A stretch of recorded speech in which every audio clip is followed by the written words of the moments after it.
Image. Many of those fleeing IS have had to cope with freezing temperatures and lack of food. Islamic State is using women and children as human shields as U.S.-led coalition forces battle to rout the extremists from their final pocket of land. Coalition soldiers have suspended attacks temporarily to try to encourage civilians inside the IS enclave to come out through a humanitarian corridor they have created in the desert. Thousands have been streaming out in the last few weeks, several hundred each day, and as many as 3,000 in one 24-hour period. Islamic State fighters set for last stand. Many of the women and children are in a poor physical condition after surviving freezing temperatures and a lack of food. Some of them need urgent medical attention. Dozens of foreign fighters are trying to flee alongside them.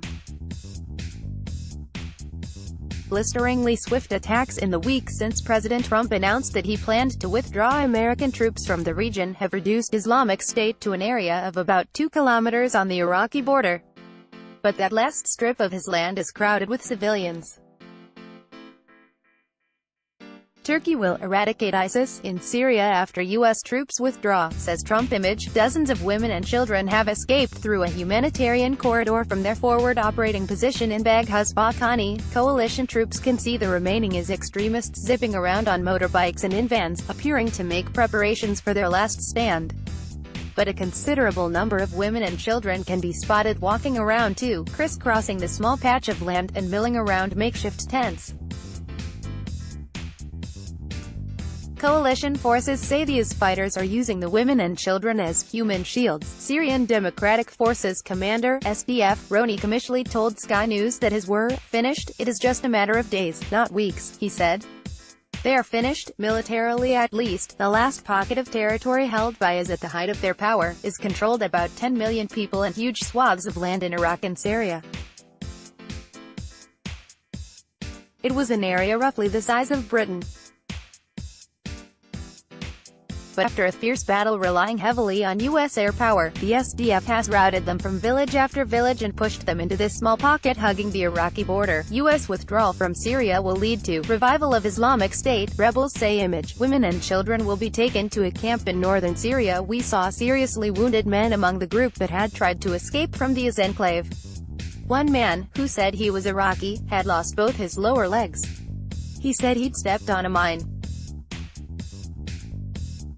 But the coalition personnel who arrested him believe he lost his limbs fighting them. Another man had a badly burned face. Part of his lip had gone and one eye was sealed. He showed us shrapnel wounds to his hip and abdomen.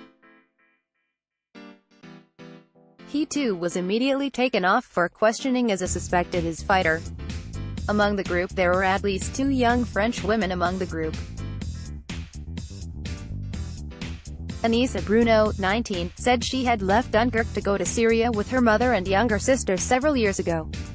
She was groomed on the internet by a man who persuaded her it was her Muslim duty to join the caliphate. I regret it, Anissa told Sky News in English with a heavy French accent, but I was 15. I was not big in my head. Only 1 week on the internet and afterwards I go. I didn't even realize there was war. When I came here I hear bombs. I was so scared. I say, what's this? Because the man who talked to me, he don't say it is war. Image. Some of those finally escaping IS have spent 5 years living under the militants. She says she felt compelled to marry a year after arriving in Syria because, under caliphate rules, she was not allowed to go outside without a male relative as a chaperone. For 6 months, I did not see daylight, she said. She married a French man she met there whom she escaped with, and has left behind her mother and sister, who are still inside the last IS pocket. A second French woman said she was a Parisian called Lady Fahem. She married 2 men in Syria who both died fighting. She now has 2 young children and like Anissa is yearning to go back to France. The men are fingerprinted and will be held in prison.